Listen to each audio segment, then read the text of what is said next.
रांची के press club में पिछड़ा वर्ग एकता अधिकार मंच द्वारा एक प्रेस वार्ता आयोजित की गई। प्रेस वार्ता में मुख्य रूप से लोकसभा चुनाव 2024 में झारखंड के 8 सामान्य सीटों में से 6 पर एनडीए तथा 3 पर इंडिया गठबंधन द्वारा पिछड़ा वर्ग के लोगों को प्रत्याशी बनाया गया है।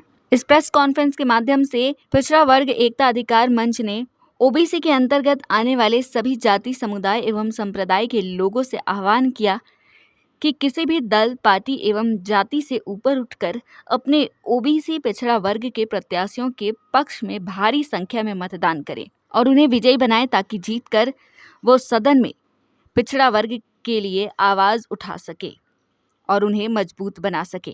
अपने मस्तिष्क में जगा करके और अपने ओबीसी समाज के उम्मीदवारों को लग करके जिताने का काम करिए, ताकि हम इस देश की अर्थव्यवस्था में जो अपनी मजबूत भूमिका निभाते हैं उससे सरकार जो भी बने उसकी सरकार हमारे हक अधिकार को, हमारे व्यवसायियों को, ओबीसी समाज के व्यवसायियों की सुरक्षा की व्यवस्था करे और हमारे ओबीसी समाज के व्यवसायियों को 60 वर्ष के बाद पेंशन की व्यवस्था करे।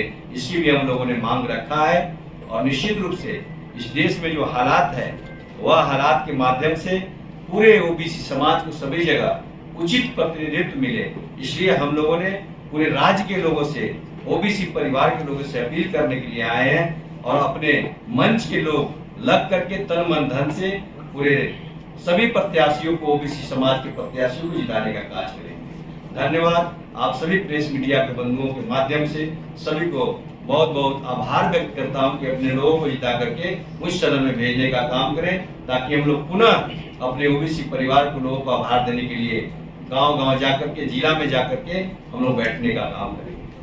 झारखंड में कोई ऐसे प्रत्याशी हैं जिसको आप समर्थन देना चाह रहे हैं? आपको देखने के लिए लगा होगा कि झारखंड में 6 जगहों पर हमारे लोगों प्रत्याशी हैं जो मजबूती के साथ खड़े हैं, और जो जैसे रांची में आप देखे होंगे कि हमारे ओबीसी परिवार के जहां भी सदस्य हैं, कैंडिडेट हैं, वो प्रत्याशी निश्चित रूप से जीतने का काम करेंगे। हमारे ओबीसी समाज से आपको यहाँ से संजय सेठ आते हैं, विद्युत बरन महतो आते हैं, इधर से आपको अन्नपूर्णा देवी जी आती हैं, गोड्डा से प्रदीप यादव जी आते हैं। आप इन तमाम जो हमारे कैंडिडेट्स हैं वो ओबीसी समाज से हैं और उनको हम लोग लग करके जिताने का काम करेंगे। बहुत सारे सीट में एक से ज्यादा ओबीसी कैंडिडेट हैं। जैसे कौन सा सीट में? रांची में ही है। रांची में ओबीसी नहीं है। अभी सीधा सीधी पूरे देश में 2 धड़ा में चुनाव का माहौल चल रहा है, इंडिया और एनडीए में। हरिनाथ साहू, देवेंद्र नाथ महतो, इस तरह के कई ओबीसी हैं, ट्राइबल भी कैंडिडेट हैं। आप ट्राइबल कैंडिडेट का मैं नहीं बात कर रही, मैं ओबीसी परिवार को सजग करने के लिए यहाँ बैठा हूँ कि कोई भी लोग भटके नहीं और अपने रास्ते से अलग नहीं हो। वो देखें कि हमारा मजबूत प्रत्याशी ओबीसी में कौन है जो जीत सकता है, उसको हम लोग मिल करके उसको जिताने का काम करें। मजबूत किसको मानते हैं? लड़ाई में है, जो लड़ाई में है वो आप भी जानते हैं, हम भी जानते हैं, आम लोग भी जानते हैं। तो निश्चित रूप से हमारे ओबीसी का मंच जो है उनको समर्थन देकर के, साथ देकर के और कैंपेन कर करके वहां जिताने का काम करेगा। जैसे में आप गोड्डा में चले जाइए तो हमारा प्रदीप यादव जी हमारे ओबीसी के कैंडिडेट हैं। आप रांची में चले जाइए, संजय सेठ जी है। तो यहाँ आप जमशेदपुर में चले जाइए, विद्युत बरन महतो है, वहाँ समीर मोहंती जी आपको इंडिया गठबंधन के प्रत्याशी है। तो हमारे जो भी ओबीसी के उम्मीदवार होंगे मजबूत, उनको हम लोग लग करके और पूरे ओबीसी समाज के लोगों को जागरूक करके, क्योंकि आप यहाँ से निकलेंगे तो जो ओबीसी समाज जिसको चाह जाएगी उसको चुनाव जिताने का काम करेगी। ओबीसी आपके मजबूत कैंडिडेट के पक्ष में जा रहे हैं, जो कमजोर कैंडिडेट आपके बेहतर कैंडिडेट, जो हमारा बेहतर कैंडिडेट दे सकता है, जो बेहतर कैंडिडेट हो सकता है, उसको हम लोग लगातार मजबूती के साथ करने का काम करेंगे, मदद करने का। बढ़ते हुए पानी के साथ तो हर कोई तैयार रहता है। हमारा जो बात उस सदन में रखेगा उसकी बात मैं करूंगा और उसको जो हमारा समर्थन करेगा उसको मैं जिताने का काम करूंगा। हमारे ओबीसी के 2-3 कैंडिडेट हैं।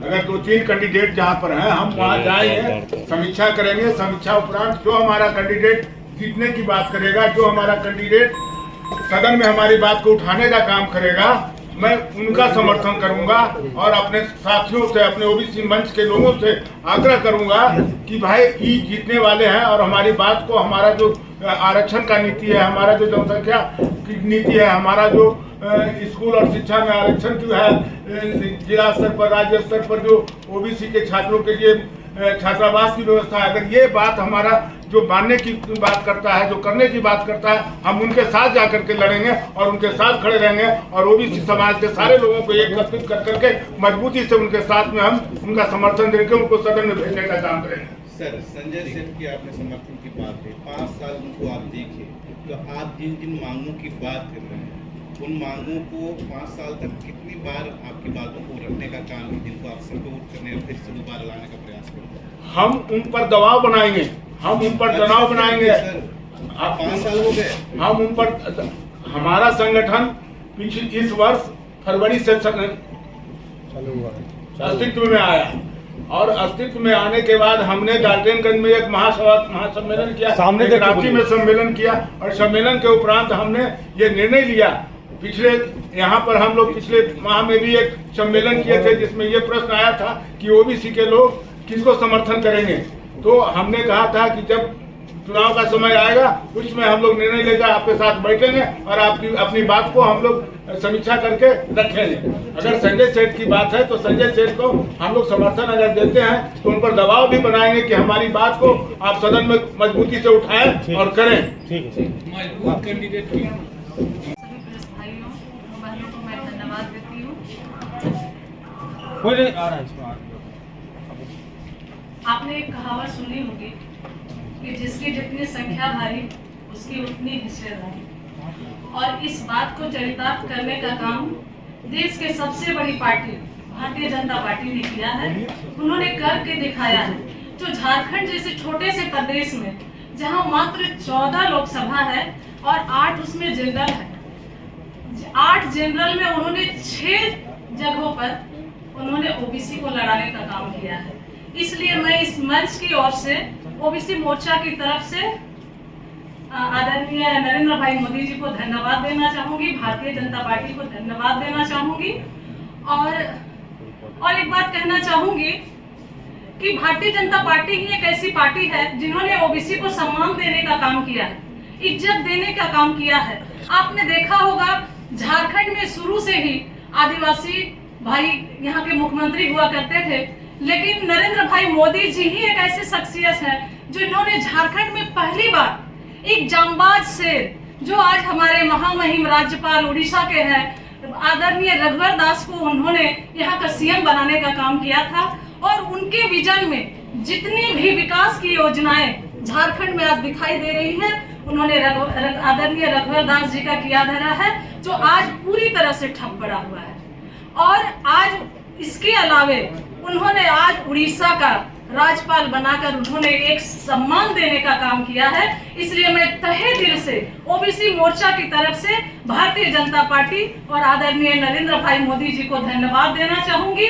और हमारी जो महिलाएं हैं, विशेषकर जो हमारी ओबीसी की महिलाएं हैं या जनरल जो भी महिलाएं हैं, आज नरेंद्र भाई मोदी की ओर ही आशा भरी नजरों से देख रही है, क्योंकि महिला सशक्तिकरण हो या महिला का विकास हो, महिला का सुरक्षा हो या उनकी रक्षा हो, आदरणीय भारतीय जनता पार्टी और आदरणीय नरेंद्र भाई मोदी जी ने करने का काम किया है। आज खुले जगहों पर महिलाएं शौच किया करती थी, उनको इन्फेक्शन होता था, वो बीमार पड़ती थी, मर भी जाती थी, लेकिन आज शौचालय देकर, उनको चूल्हा देकर, गैस देकर और ढेर सारी योजनाओं, उनको भरपूर योजनाएं देकर आज महिला का विकास करने का काम किया है।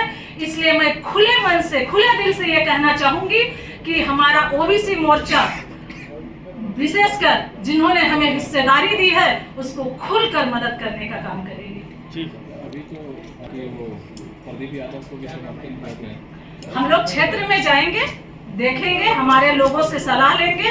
यदि वो हमारी बातों को विधानसभा में मुख्य रूप से मुख्य धारा में लाने का प्रयास करेंगे, हमारी ओबीसी मोर्चा की बात करेंगे, अपने लोगों के साथ बैठकर, तो हम लोग तय करेंगे जो हमारी बात करेगी उसको हम समर्थन देंगे।